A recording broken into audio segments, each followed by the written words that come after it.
Welcome. I just want to thank you for taking an hour with us today.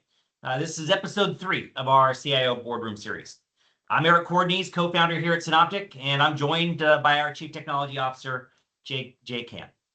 For the next hour, we're going to focus on one thing, and that's the translation between a technology plan and a board decision. Most of you can already build a plan. What we want to do is just discuss the language that gets it approved. So we'll take about 45 to 50 minutes between Jay and I. Try to leave room at the end for questions, but drop them in the panel as we go. Don't wait, and we'll get started. So I'm not going to read our bios to you. Short version, I've spent 25 years building the operating models our clients actually run on today. And a lot of them have been sitting in boardrooms watching a good technology leader lose a good argument. And that's really what we're going to talk about today for me. Jay?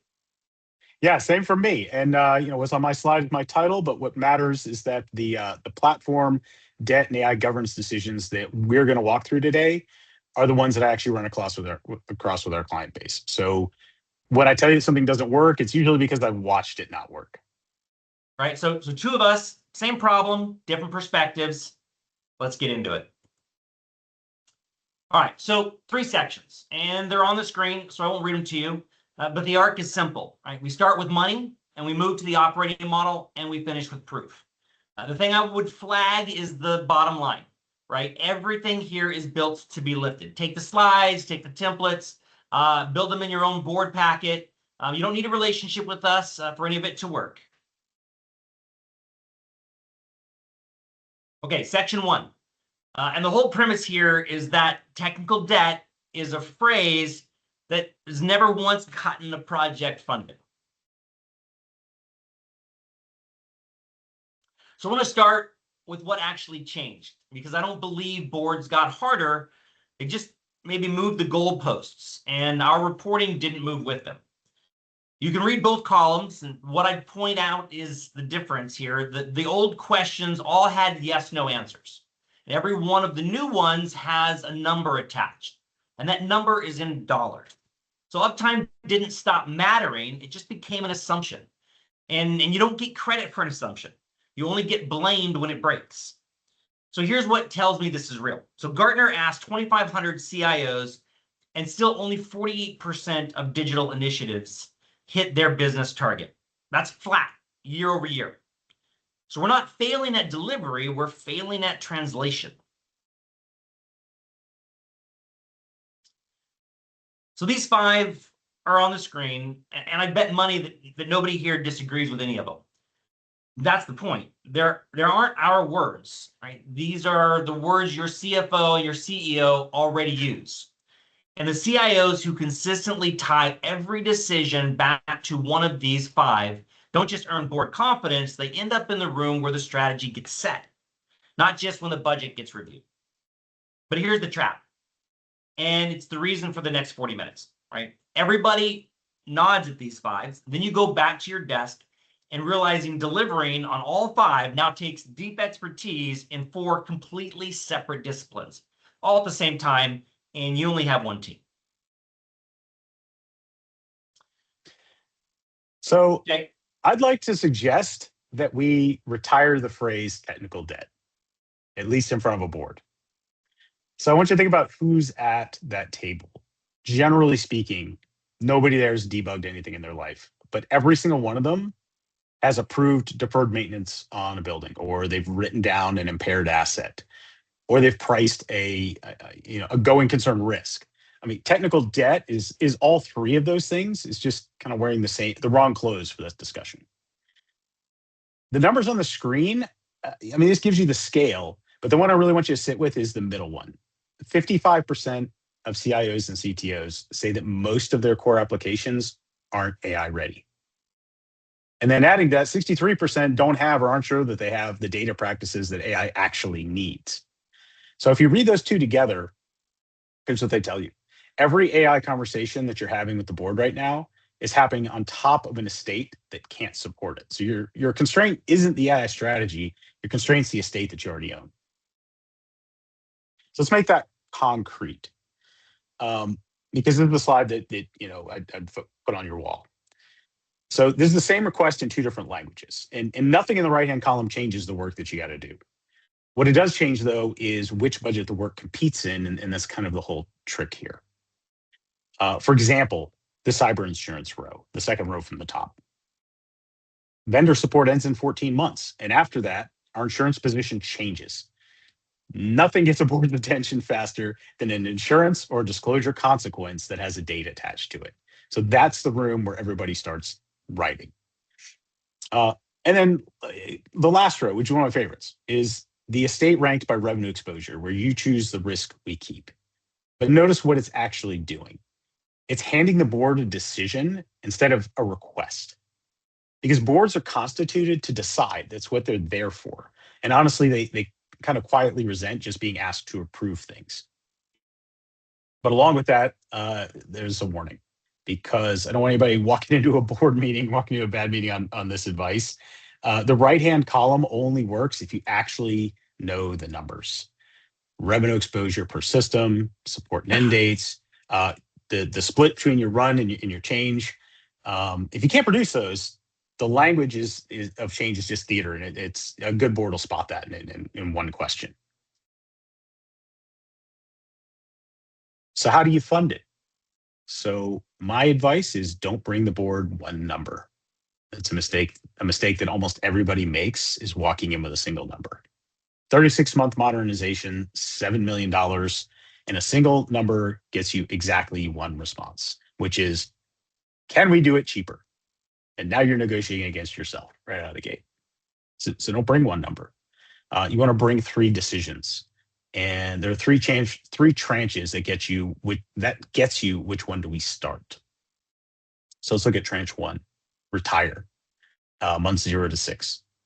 Redundant applications, orphaned licenses, end of life hardware that you're still paying for on a contract.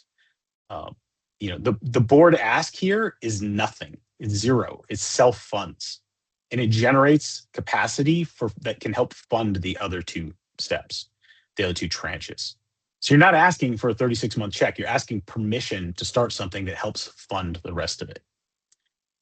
Tranche 2 is contain, months 6 to 18. So things you want to wrap, you want to add some middleware. You don't want to rewrite these. You want APIs and guardrails around the systems. They're too risky to replace right now, but they still have to persist for a while. And so the board ask here is framing the risk. It's a risk framing. And then tranche 3 is to rebuild. So months 12 to 36. And you only what carries revenue. So you want to sequence it behind the capacity that the retire tranche released. So that ask is tied to capital, but it's tied to ideally a name growth thesis.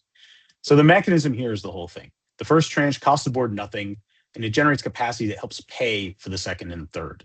So 36-month ask turns into a sequence that they can start without writing a check. That's why it gets approved. So one piece of hard-won advice on the contain bit in the middle here is that the discipline nobody keeps is the dependency freeze. If new work keeps attaching itself, and it's going to want to a system that you've already decided that you're not going to rebuild, that tranche will never close, ever. Somebody has to own saying no to that. Otherwise, the contain will never end, and you're going to be back in front of the board in 18 months with the exact same slide. Jay, I just want to bring something that keeps coming to my mind on the first piece, right? People say, well, why aren't you already doing that, right? I mean, if it's available to you, and I think the request here to the board is, we're looking for approval. There are people that are tied to their applications and their systems, and we need to let them go, right? And so it's more of an ask and approval, right, from the board that this is what we're going to do. And so you have board backing on something like that, right? Why didn't you just do it before? That's why we're asking the board's permission to move forward that and the backing on that. Exactly. So in section 2 here, I want to be clear before we start, this isn't a procurement conversation. This is an operating model decision. It's probably the most consequential one that we're going to have on this call. All right, so I always want to make the argument here, and maybe it's uncomfortable, but I think it's true, right? The problem is not that IT is underfunded, and it's definitely not that IT people aren't working hard. right? Our teams are working hard. The problem is that these 4 disciplines all became critical at the same moment. Of course, with AI, even more so. And notice I grayed out the first one, deliberately run. Run stopped being an achievement. It's just the price of entry. It's table stakes, and nobody gets a bonus for it. So here's the number that changed my mind in this, right? So ISC2 surveyed 16,000 practitioners. Skill gaps went from 44% to 59% in a single year. And over the same time, staffing shortages actually got better. So you just sit with that for a second, right? We're getting better at filling seats and worse at having the right expertise in the seats. So this was not a headcount problem. It's a depth problem. And those get solved very differently. And then you look at, BCG looked at 15 million job postings and found that a third of the skills in the average job have turned over since 2016. For software roles, it's almost 80%. You can't hire your way to a target that's moving that fast, which brings me to what depth actually costs. And we'll just jump into this example, right? So I want to do this math out loud because I think it's usually, hopefully takes a moment to land. But the arithmetic is on the screen, right? The math is there. And here's what it adds up to, right? You keep 1 seat covered around the clock. You need to close to about 5 people to cover that, 24/7, 365. And that's before you have a second skill set or escalation or capacity requirements with the service desk, for example. And before anybody covers a resignation, right? So call it $750,000 a year for that 1 seat in 1 discipline. You start multiplying these numbers across your core disciplines, and it becomes real challenging real fast. So I just took the government wage number, did the multiplication in front of you here. Every input, you can check it. The other number I think there that matters, 29% projected growth in that role. So whatever it costs you today to fill those 5 seats, that role, it costs you more next year. Let that just sit for a second. So the question that I want to ask everybody here is, and I want you to sit with this just kind of rather than jumping to an answer. I know it's a touchy question here, but why do we believe we have more control over an employee than a vendor? And here's what I mean by that. So picture your best engineer, the one that knows why the firewall rules are the way they are, and picture them resigning on Friday afternoon. What do you actually have? 2 weeks courtesy, maybe if you're lucky. No continuity obligation, no name substitute, no compensation for the 6 months it takes to rebuild when they just walk out the door.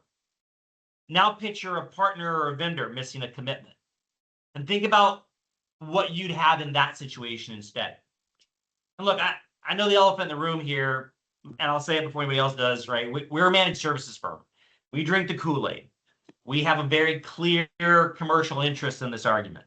But that's exactly why everything in this section comes from peer-reviewed research instead of our own client stories, and why I'm going to just hand you the strongest case against vendors in a few minutes. We'll get there, but I just want you to sit in this. So, okay, let me be fair to the left side first, right? Because it's real. An employee gives you loyalty, context, and institutional memory. And no contract creates that. I'm not dismissing any of that. But look at what you don't have. You have at-will employment. It's the legal default in 49 states, which means that relationship contains, by construction, 0 continuity obligation. It's not a criticism of anybody. It's what the arrangement is. It's the world we live in. And everything on the right side is a term you could negotiate this quarter.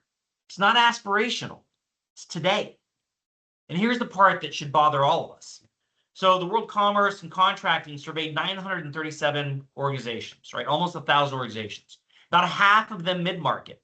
And service levels rank 4th most important contract term. They don't appear anywhere in the top 10 most negotiated. So we all know it matters. We just don't spend our time and energy negotiating on, we spend our time negotiating liability caps instead. And if you're sitting there thinking of a heavy contract, maybe it poisons the relationship, the research actually says the opposite. In nearly 150 studies, right, over 30,000 relationships, contractual governance positively correlated with trust. Writing it down is what lets the relationship actually work. So one limit on this argument, right? It is about enforceability, not about people. Your good employees are not the problem. It's the absence of a contract with them that is. So here's the model in one sentence, right? A small internal team with real technical depth, whose job it is to lead and govern, and then the specialists who actually do the work. So both columns are on the screen, right? The distinction I'd underline here is the third one on the left. You keep the security risk ownership. You do not keep the SOC. Those are two different things. And conflating them is how organizations end up staffing something they can't sustain. So now I don't want anyone thinking we invented this model to sell you services. I mean, MIT published the 9 core capabilities of an IT function back in 1998. 4 of those 9 are about governing suppliers. The phrase was a relatively small number of people with core capabilities. So this isn't a trend. This has been the academic consensus for over 25 years. We're just now hitting a point where the math forces everybody to do something about it.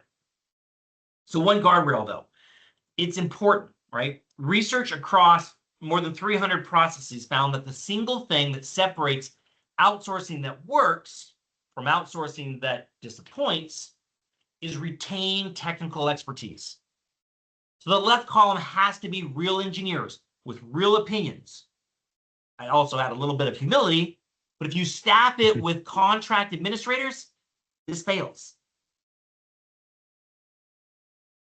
Jay? All right, so yeah, so now the part that makes all of this urgent. Verizon's 2026 breach report found that shadow AI use among employees went from 15% to 45% in a single year, tripled. And I want to be precise about what exactly that is. It's not exactly what people assume. It's not just employees pasting things into a personal chat bot. There's a big chunk of that. It's also AI that's been switched on inside software that the business has already licensed. Virtually every vendor out there is incorporating AI into their product at some level, which is exactly why an acceptable use policy doesn't necessarily solve it. You can't police a feature flag with a memo. So here's the governance model that I'd use, and it's Gartner's 4 autonomy levels. Level 1 is observe, it's read only. Level 2 is to advise, and it's where humans execute. Level 3, acting with approval, which is explicit human sign off on each action, still human in the loop. And then level 4, so we get to actual act autonomously, but inside guardrails. So you must set the level on a per use case basis. This is in a global setting. That's the discipline. Uniform governance across every agent is a documented failure mode. And I'll quote their prediction hold, because that's the last clause of that is the point. By 2027, 40% of enterprises will demote or decommission autonomous agents due to governance gaps that are identified only after production incidents occurred. So it's after, not before. Then the board-facing version of all of this, which is Deloitte's framing, is a good one. It's you need systems that can prove what agents did, why they made specific decisions, and under whose authority they acted. And under whose authority, that's the phrase that ties this straight back to the slide before it that Eric was just talking about. Because when an agent belongs to a partner rather than to you, that question has a contractual answer, or it has no answer at all. 21% have a mature governance model for agents. We'll go over the right side here, right? And 19% trust their vendor's hallucination protection. Both of those are only about 1 in 5. So it tells you that this is still early. What this also means, though, that being the organization that has it figured out is actually still a real advantage. All right, so one trend line, right, and I think it's most useful thing that you can put in front of a board this year. right? Same publisher, same methodology, 3 years running, and it's an increase of 15+% every year, right? And what that means practically is that your security posture is now mostly a statement about other companies' security posture, right? You can run an excellent program and still get hit through somebody you contracted with. And we're talking about contract management, vendor management. And your board already knows this. And back in April, the National Association of Corporate Directors handed every director the question that's on the screen. And I would say that you should ask yourselves this question. So go ahead, Jake. Actually, you take this one. Yeah, I'll take this. So I'll argue the other side. Yeah. So let me argue against this for a few minutes here, and I'll point out the conflict that Eric had mentioned earlier. Deloitte asked more than 500 executives, and 70% have pulled work back in-house in the last 5 years. That's the strongest argument against everything that Eric just told you, and I'm not going to soften it. But look at the number sitting right beside it from the same survey. 70% also say that their vendor management function isn't mature. So when you put those two things together, you get the actual story. Work doesn't come back because vendors failed. Not always because vendors failed. It comes back because nobody built the thing that was supposed to govern the vendors, which is exactly the thing that we are telling you to build.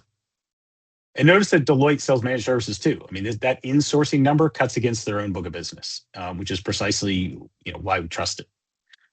Their recommended fix, by the way, is contractual, which is the entire argument of this session.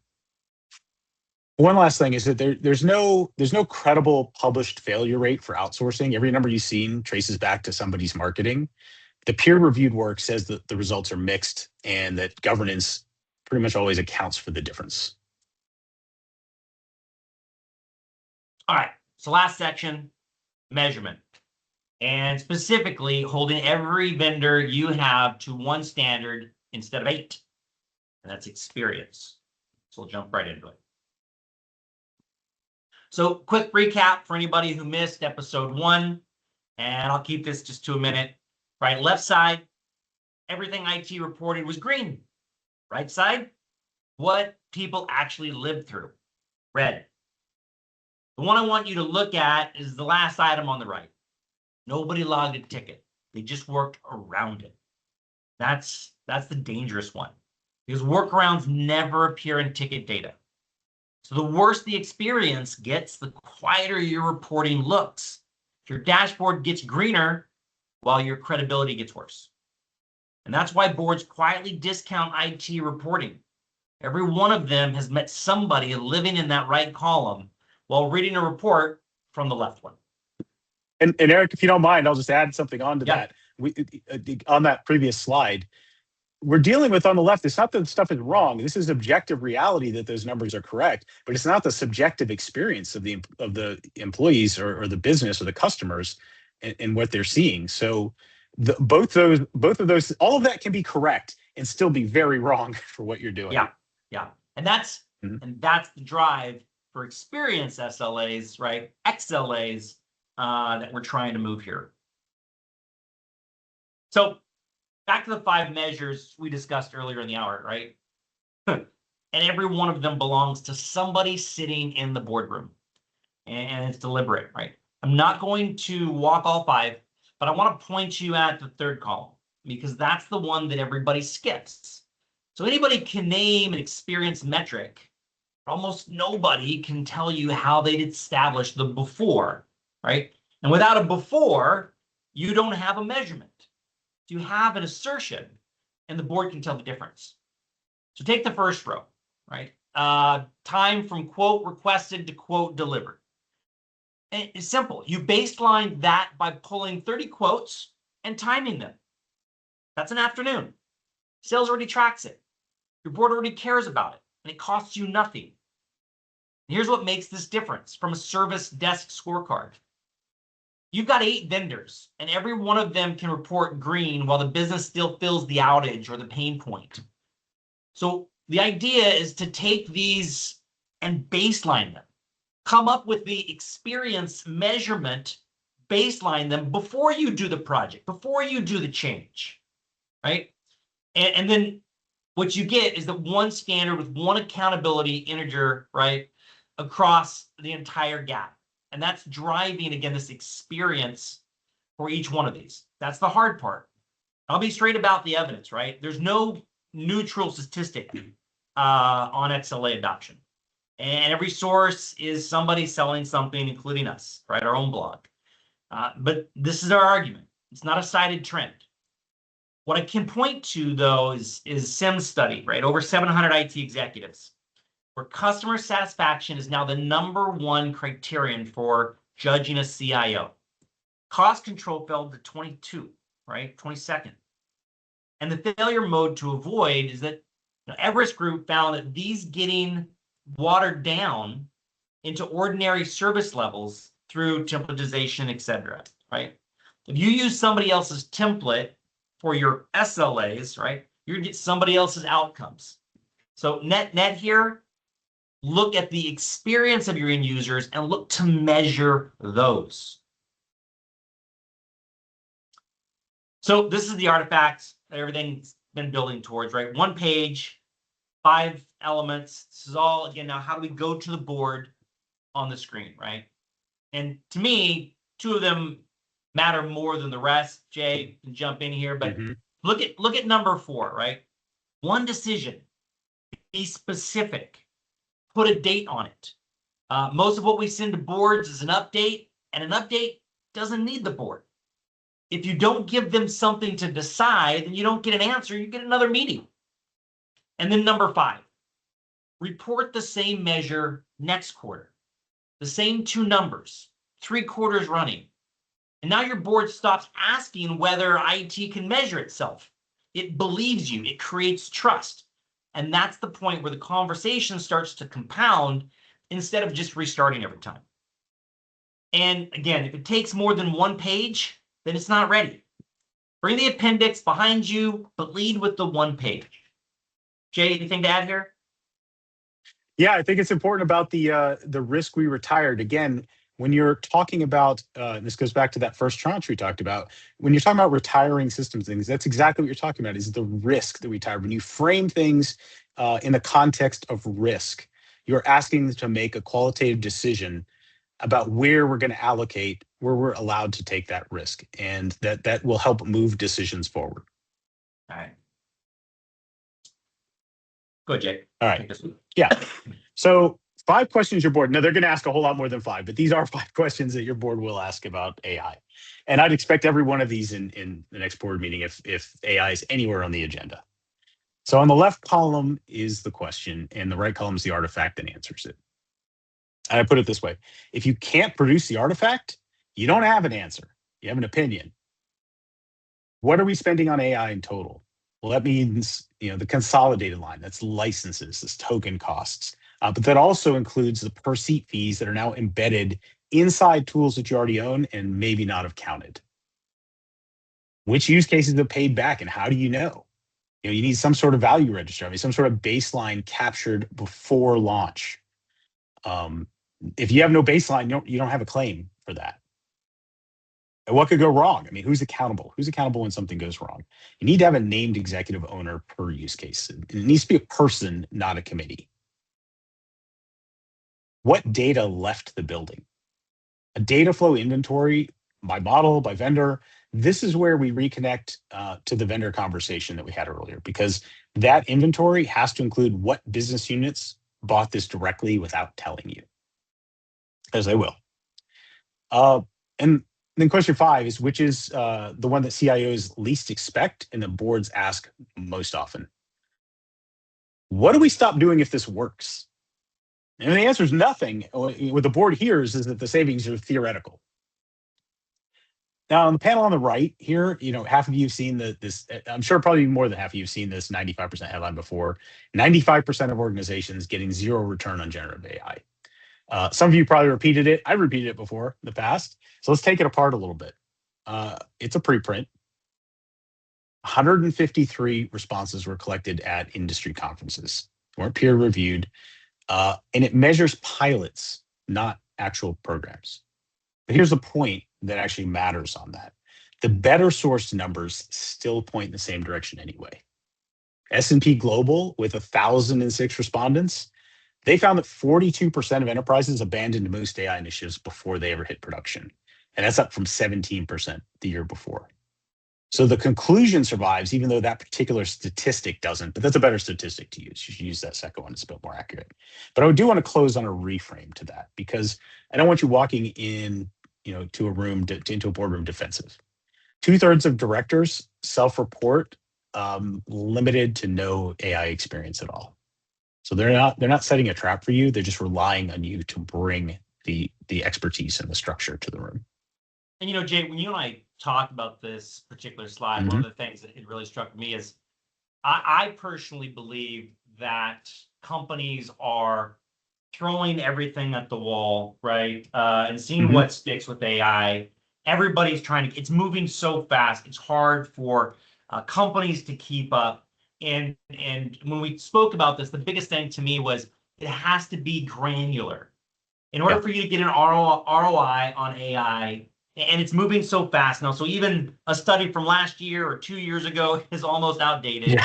But again, this idea of take something that you're doing before, a measurement, a quote, time to quote, but get granular and show that improvement. Now that might not necessarily lead to a employee cost reduction, because they're still sitting there looking and watching and bot sitting and trying to figure out if they're still training as well. So the time savings is not necessarily there yet. But again, in order to get any type of ROI, you have to measure it. It's got to be small. It has to be specific use case. Oh, and by the way, it's a good point to point out that with as fast as everything's changing, everybody, and I mean everybody, people who live and breathe inside the AI bubble every day, everybody feels that they're behind always. It's drinking from a fire hose. And if you feel behind, if you're on this call and you feel like you're behind on this stuff, just know that you're in good company. Even people at the bleeding edge constantly feel behind. That's how fast the space is moving. So don't let that be an impediment to you. But just know that feeling is pervasive. So again, what do you do with all this information, right, that we're providing you next week, Monday, right? Here's the context. 90 days, 3 moves, all on the screen, right? The thing I'd emphasize is what isn't on there. Nothing in the first 30 days requires a budget, a platform, a new vendor, right? It requires a list and a decision to write things down. And that's the whole first month, right? When you look at days 31 to 60, like this is where real decisions happen. Take your work that your team does today and sort it into 2 piles. Pile 1 is the work only your people should own. The architecture calls, the security risk, which vendor relationships are critical. Pile 2 is work a specialist does better than your team can, because they do it all day long and you do it occasionally, right? And do that sort for one business outcome first, not the whole department, not the whole real estate. Pick something like quote turnaround, put one name on it, end to end. Prove that the model somewhere is a mistake, right? Or proving that the model somewhere is a mistake is survivable, right? If you run into a challenge with that, small. And in the last month, go to your renewals. Renewal is the only moment you get to add terms without reopening the entire agreement, right? Most organizations let that moment pass every single year without touching it. So I leave you with this one question, the question I asked earlier. Why do you believe we have more control over an employee than a vendor? If you can answer that with a contract instead of an opinion, then this hour, maybe 45 minutes, is paid for itself. So just a quick read on who we are, where we fit, and then I'll get out of the way and get some question and answers. But the short version is that we're a managed experience provider, which practically means one accountable partner measured on what the business actually experiences, not just uptime. The numbers on the right aren't ours. They're third-party validated, and that's deliberate because I just spent the whole 45 minutes telling you not to trust vendor statistics. And I mean the line at the bottom too, right? Everything earlier in this section works whether or not you're a partner with us. I'm happy to walk through Jay and I, right, with you, with any of you at any time. And so we set up just kind of, if you do want to go further, we built 3 ways to engage with us. You pick your comfort level. But generally, here's the details are on the screen, but the principle behind them is what matters. Like, nobody's asking you to buy anything. It's to find out whether engaging with us is worth doing something, right? The first 2 cost you nothing but time. And the only output of the first one is an honest answer about whether the second one makes sense. The second one is just some time really engaging with your executive leadership, digging in to the organization to understand if there's real value, real opportunity, and cost savings, and should we move forward with a paid engagement. So again, obviously the third one makes sense if you're really ready to go and you know there's value there. That's our whole driver. Where's the value? Where's the experience? Can we really help you? So with that, again, thank you all generally for the 45 minutes. One ask, book the executive diagnostic, 60 minutes, no cost. And you walk away with a straight go, no go. Probably be me on the call, right? Engaging with you, digging into the details. My details are on the screen. Look forward to questions. Let's jump into those and see what we got. Oh, and there's also a poll on the screen. Feel free to fill that out. Let's look at some questions here. Jay, you want to take this one? Yeah, let me take a look at the Q&A here. See what we got. Pulling it up. Right. I'm not seeing a question pop. Do you see a question pop yet? Yeah, so the 3 tranche funding I see model. it now. You got that? Yep. Okay. I got that. Yeah. So the question is the 3 tranche funding model sounds clean in theory. What's the real world objection that you hear most often when a CIO proposes it? Really, there's 2, and they kind of come from different sides of the table on that. The one I hear the most often comes from finance, and it's this: if tranche 1 self-funds, which we're promoting, show me the savings and I'll take them. All right. Well, that's a completely reasonable thing for a CFO to say. But it's also the thing that could kill the model, because the capacity you released in the first 6 months gets swept into the P&L, and tranche 2 arrives and it's got no funding and no story. So you got to close that door before they open it. When you present the sequence, ask the board to approve the recycle, not just the retirement. And that's the whole point of it. It's leading to help fund those other 2 tranches. So the language I use is something like this. The capacity released in tranche 1 is ring fenced for tranche 2 and 3. And if we don't spend it there, it comes back to you. I mean, you got to get that in motion. The second objection is a little bit sharper, and it usually comes from a director who's been listening carefully. And it's a very easy question. If tranche 1 costs us nothing, why haven't we already done it? Don't get caught by that one. You want to name it yourself first, kind of in your own words, because you're going to be closing applications, canceling licenses, switching off hardware that somebody in the business still has an opinion about. So it's not really a budget problem. That's a permission problem. And as Eric had mentioned earlier, and when we were talking about, the permission is exactly what you're in that room to get. Yeah, exactly. All right, here's another one. You said boards don't need you to simplify technology. They need you to price it. What's an example of technology decision you've seen priced badly? Yeah.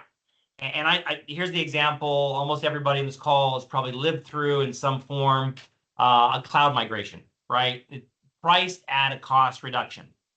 The business case says we'll take 30% out of infrastructure. The board approves it on that basis, and 18 months later, the infrastructure line is flat or it's up because you're running 2 estates in parallel. And you've hired people who know the new one, et cetera, right? And so the project gets called a failure.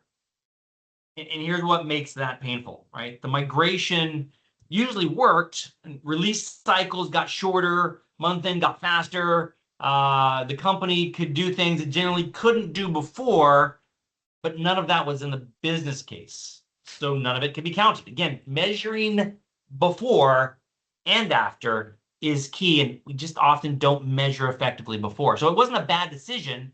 It was just priced against the wrong thing. It was a speed and capability decision, and we sold it as a savings decision because savings felt like the easier sell in the room, right? The version that survives is a sentence with two numbers in it. Something like, this moves $4 million from run to change. And it takes a quote turnaround from 9 days to 4. But now you own the measure. And the infrastructure line is a footnote instead of the actual verdict, right? Did it save us money? Look at the time savings, the things you were measuring beforehand. And I add the smaller version of this because it's everywhere. We're pricing risk in severity levels. If your slide says we retired 11 severity 2s, nobody outside IT has any idea whether that was worth the money. Dollars, insurance terms, or regulatory exposure. So one of those three, or leave it off the tape, leave it off the page. Let's see. Another one, we got time. How do you coach a CIO who has the right numbers, but still isn't getting board buy-in? Sorry.